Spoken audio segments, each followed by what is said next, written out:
யோபு அதிகாரம் 2. சாத்தான் யோபை மீண்டும் சோதித்தல். ஒரு நாள் தெய்வ புதல்வர் ஆண்டவர் முன்னிலையில் ஒன்று கூடினர். சாத்தானும் அவர்கள் நடுவில் வந்து ஆண்டவர் முன் நின்றான். ஆண்டவர் சாத்தானிடம், எங்கிருந்து வருகிறாய் என்று கேட்டார். சாத்தான் ஆண்டவரிடம், உலகை சுற்றி உலவி வருகிறேன் என்றான். அப்போது ஆண்டவர் சாத்தானிடம், என் ஊழியன் யோபை பார்த்தாயா? அவனைப் போல் மாசற்றவனும் நேர்மையானவனும் கடவுளுக்கு அஞ்சி தீயதை விலக்கி நடப்பவனும் மண்ணுலகில் ஒருவனுமில்லை.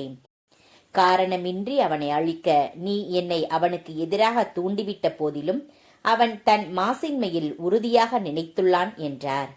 சாத்தான் மறுமொழியாக ஆண்டவரிடம், தோளுக்கு தோள், எவரும் தம் உயிருக்காக தமக்கு உள்ளதெல்லாம் கொடுப்பார். உமது கையை நீட்டி அவனுடைய எலும்பு சதை மீது கை வையும்.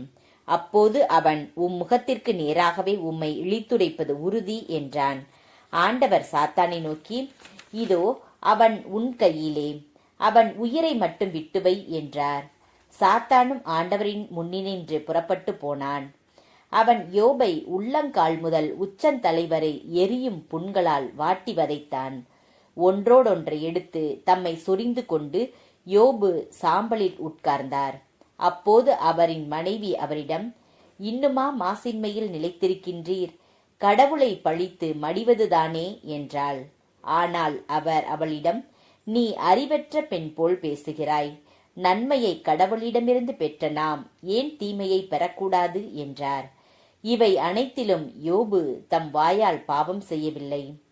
அப்பொழுது யோபின் நண்பர் மூவர் அவருக்கு நேர்ந்த இத்தீமை அனைத்தையும் பற்றி கேள்விப்பட்டனர்.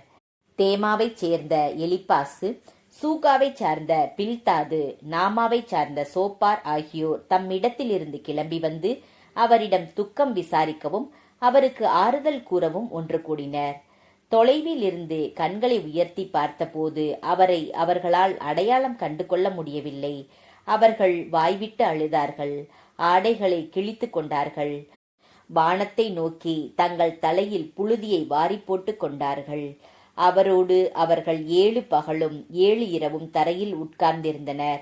அவருடைய துயரின் மிகுதியைக் கண்டு எவரும் ஒரு வார்த்தை கூட அவருடன் பேசவில்லை.